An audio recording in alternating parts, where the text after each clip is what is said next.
Sr. Presidente, a quem cumprimento, senhoras e senhores deputados. Bom dia, Sr. Dr. Francisco Santos. Porquê que saiu do novo banco? Porque saí? Sim. Senhora deputada, saí porque achava que, primeiro, já não estava novo, segundo, acho que já tinha cumprido 30 e tal anos de banca, dos quais apenas 12 no BES, o resto foi tudo em bancos internacionais, com 2 anos e meio no compliance, numa altura complicadíssima, acho que já tinha dado o contributo devido para a minha carreira profissional e também para o banco, e, portanto, já estava bastante cansado do compliance, para lhe ser sincero. E, portanto, queria sair, de facto. Muito bem. Sr. Doutor, e saiu para onde? Reformou-se?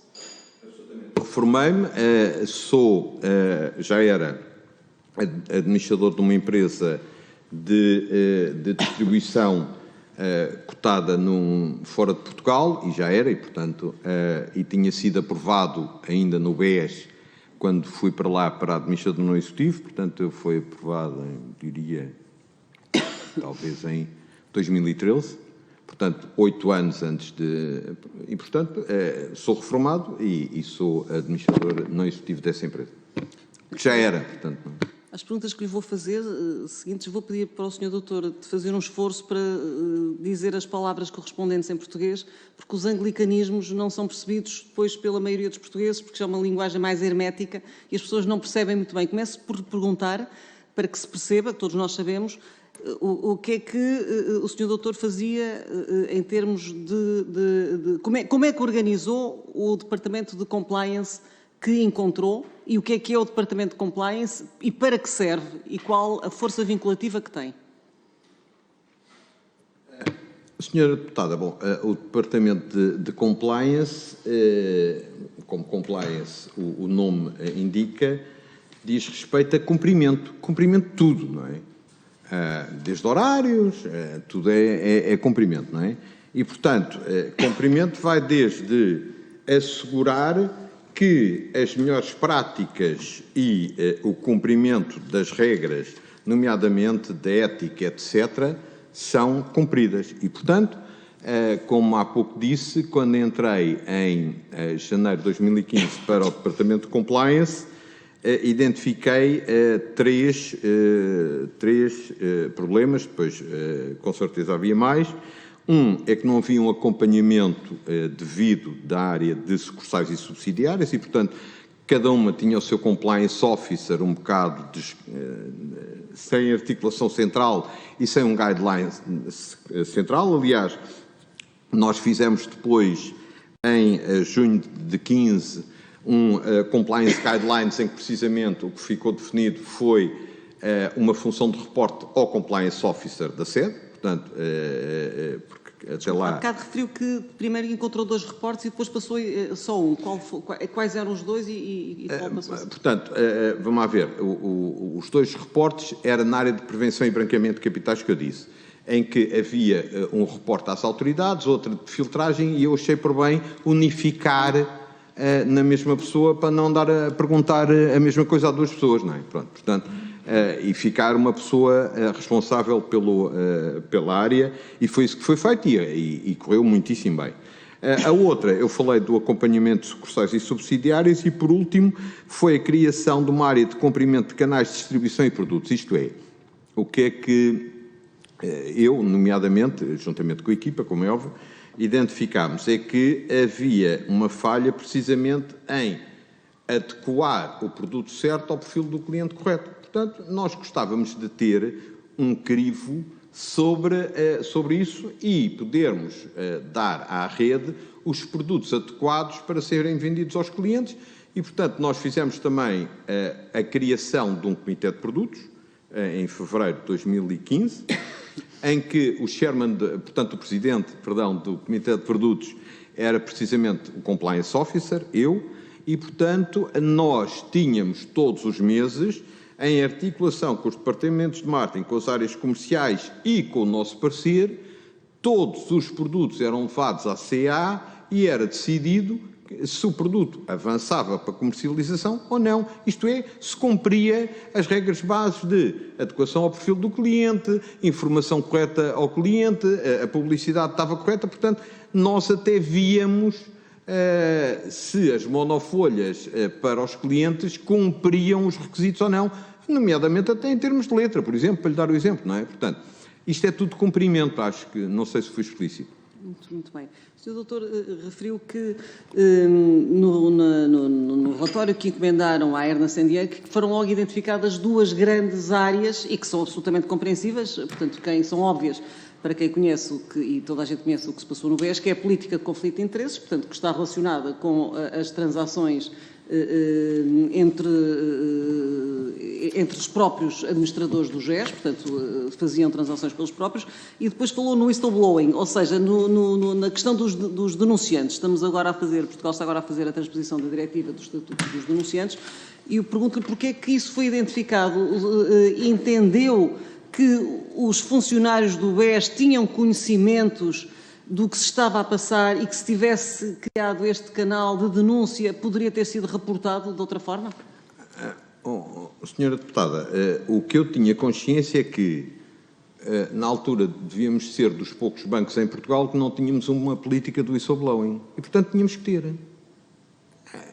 E, portanto, foi feita a política, na altura, de whistleblowing, porque era, eu não diria uma má prática, mas não era boa seguramente, não é? Portanto, e foi feita essa política de denúncias, não é de whistleblowing, para ser mais preciso, e que foi apresentada e aprovada em 11 de 6 de 2016, e basicamente tinha como objetivo que as denúncias eram todas centralizadas no Conselho de Fiscal. Isto eu lembro.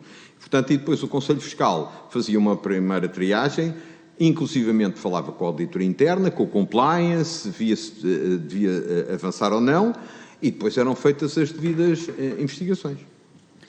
Portanto, aquilo que o Sr. Doutor encontrou quando foi para lá, quando entrou em janeiro de 2015, não correspondia minimamente àquilo que um departamento de compliance, ou seja, de cumprimento normativo, deve obedecer, designadamente num banco, numa instituição bancária. Isso concordo em absoluto.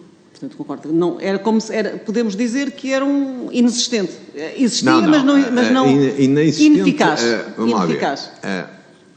Senhora Deputada, o compliance é um departamento que tem tido um desenvolvimento e um escrutínio, não é de anos recentes, há muitos anos. As primeiras interações que tive com o compliance foi precisamente com bancas internacionais há 20 anos, portanto.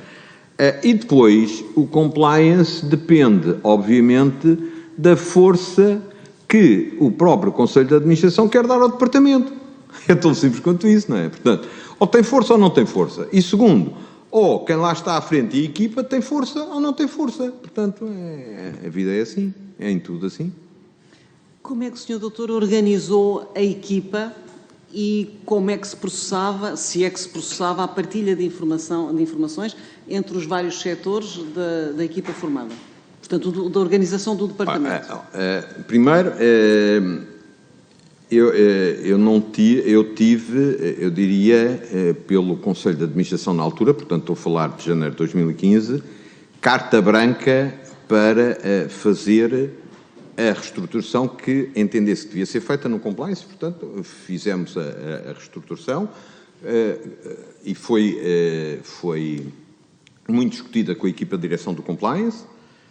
As pessoas concordaram, fizemos a alocação das funções e a partir daí as coisas, eu diria que começaram a fluir, na minha opinião, muito bem. Por isso, aquele comentário há pouco, quando o Sr. Deputado tinha falado com um colega, tinha focado a desorganização do compliance, que é algo, e desculpem voltar à questão, que é inaceitável para mim. Como compliance officer, acho que a equipa fez um trabalho magnífico, nós fizemos 80 apresentações ao CA em 2 anos e meio, já agora para se ter uma ideia do trabalho do compliance, não é? 80 apresentações ao CA, portanto... E essas apresentações consistiam em quê? Em tudo, desde pontos de situação, desde temas de investigação que nós, per si, fizemos investigações aos Panama Papers por nós, fizemos identificação a clientes do banco que achavam que tinham perfil de risco, de compliance, isso fizemos tudo, tínhamos pontos de situação trimestrais ao CA, isso está tudo nas atas do Conselho de administração e as apresentações estão lá todas. Foram 80 em 2 anos e meio, portanto, o que dá cerca de 2,7 por mês. Portanto, ainda foi bastante trabalho, incluindo férias. Sr. Doutor, e que meios tinha à disposição para poder fazer essas investigações, que eu acho extraordinariamente meritórias? Senhora Deputada, eu repito, as pessoas que encontrei no compliance, e por isso há pouco a senhora deputada perguntava, então, mas isso, o que é que mudou? Então depois correu bem e antes corria mal? As pessoas eram as mesmas. Portanto, e o que é que eu acho? É que faltava não só força do departamento, não é? E força ao compliance officer, como faltava um adequado guião do trabalho das pessoas. Aquilo foi feito com as mesmas pessoas e com o mesmo número de pessoas. Portanto, o que foi feito e o que acabei de escrever foi exatamente as mesmas pessoas que estavam lá na resolução. Bem, e estas pessoas, portanto, o Sr. Doutor deixou a casa arrumada, pelas palavras que aqui proferiu, e aptas a prosseguirem o trabalho de qualidade que desenvolveram durante o período em que o Sr. Doutor lá esteve. Estou totalmente convencido disso. E volto a perguntar, como é que se passava a partilha de informações entre os vários departamentos, dentro do departamento, ou áreas, como lhe queira chamar, do compliance? Do compliance. Por exemplo, do controle de sucursais isso é, das pronto, partes relacionadas, conflito de interesses, como é que... Modelo de governo, quer saber o modelo de governo do compliance. Exatamente. Quando iniciámos isto em janeiro de 2015... A primeira coisa que fizemos foi uma reunião mensal com toda a direção do compliance, que eram para aí 12 pessoas. Portanto, nós tínhamos todos os meses uma reunião mensal do departamento, de todas as áreas, em que cada pessoa dizia o que é que estava a fazer, o que é que iria fazer, e cada um opinava da interligação, que se calhar podíamos ir além ali, ou ajustamento para lá, portanto, isso, tínhamos um modelo de governo de informação dentro do departamento que foi estabelecido, que era uma reunião mensal, para além, obviamente, das reuniões one-to-one que tínhamos, um para um, não é? Mas tínhamos um modelo de reuniões mensais de toda a direção do compliance. Muito bem. Sr. Doutor, como é que, portanto, para agilizar procedimentos, a equipa partilhava informação e toda a gente sabia o que se passava? Absolutamente. Quais eram os normativos adotados para fazer o despiste do RCBE? Do relatório... Do beneficiário... do Ultimate Beneficiary Owner, é isso, do beneficiário último. O Registro Central do Beneficiário Efetivo, em português. Não, nós tínhamos todo um sistema em que... e tínhamos também ferramentas informáticas que ajudavam para estabelecer tudo o que era fluxos, inclusivamente fora do banco, não é? Fluxos financeiros e através de sociedades, e depois íamos investigar essa área específica, quem eram os acionistas dessas sociedades e, portanto, quem era o beneficiário último dessas sociedades, que é essa a questão da senhora deputada, não é? Muito bem.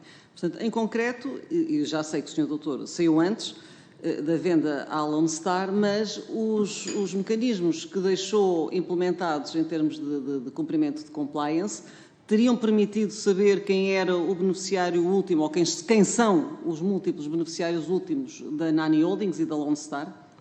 Não sei, porque nem sei quem são os beneficiários. Dito isto, o que está nas regras é que e posso estar a dizer alguma coisa errada, porque também já saí do compliance há 4 anos, que é, há um limite a partir do qual uma participação é considerada último beneficiário. 25%. Pronto.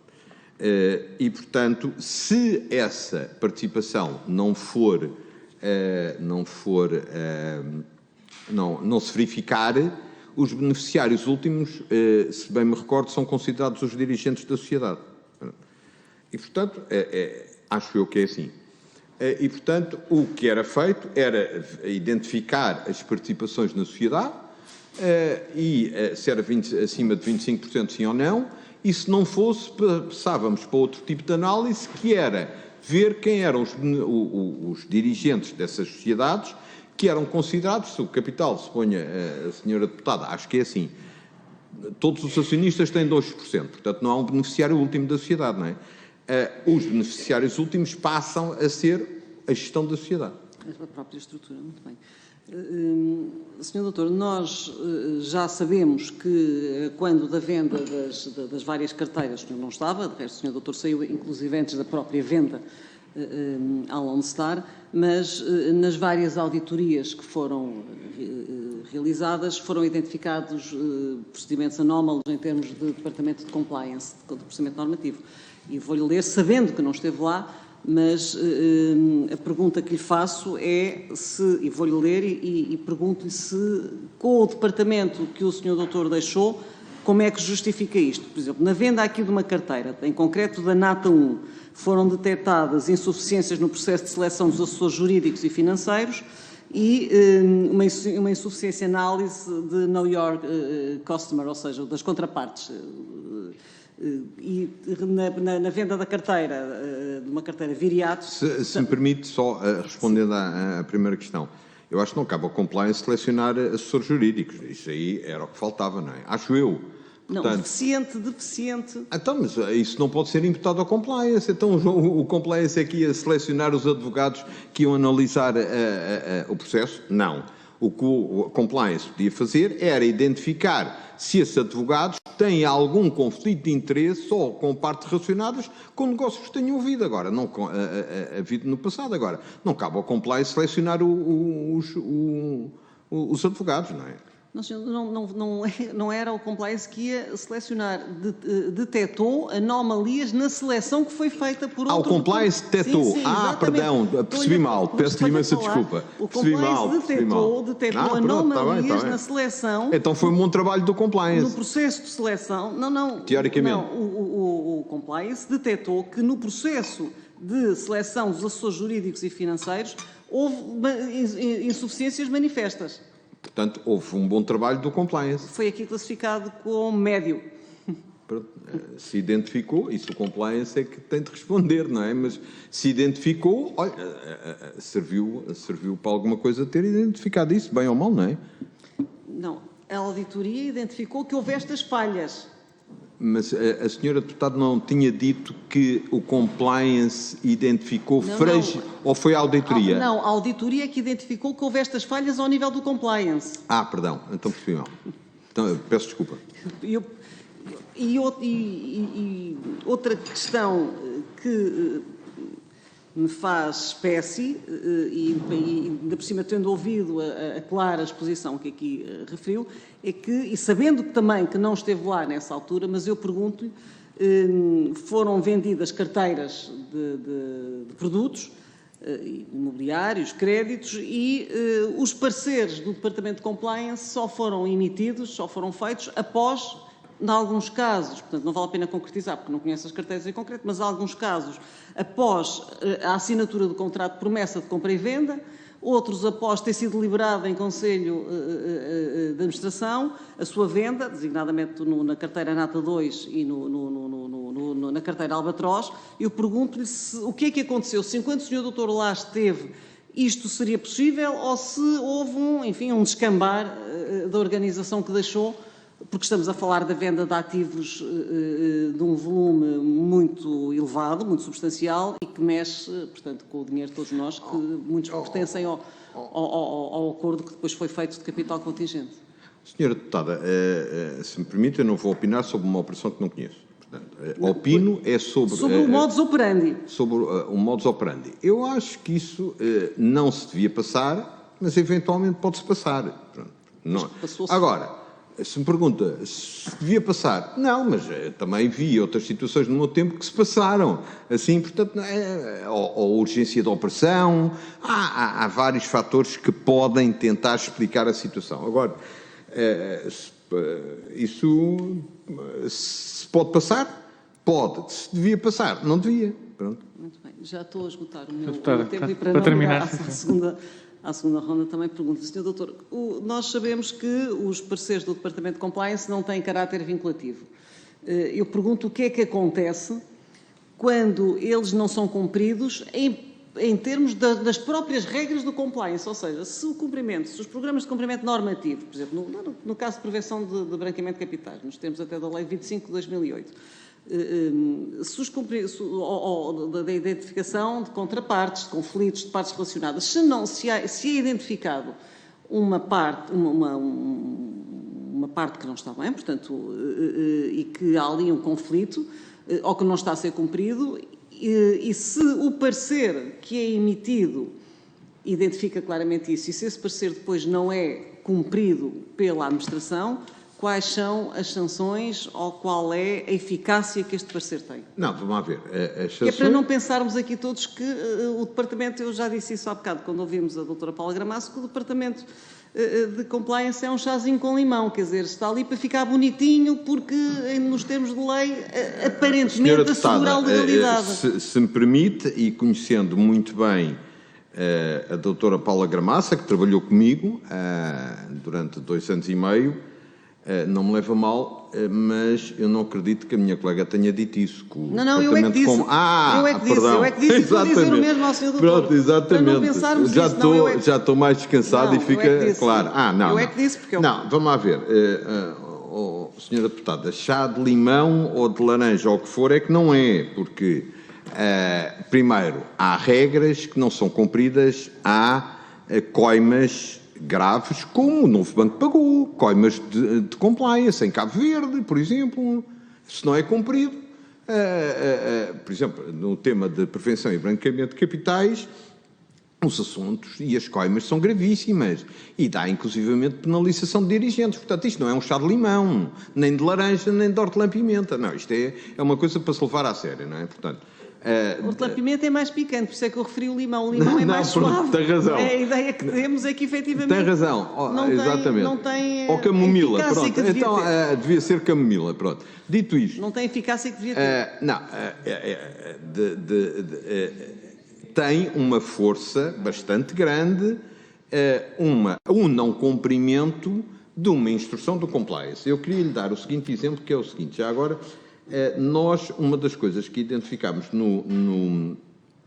precisamente no Departamento é que devia haver, e respondendo também um pouco à questão que colocou há pouco, então qual é a articulação também, não só no Departamento como nos outros Departamentos.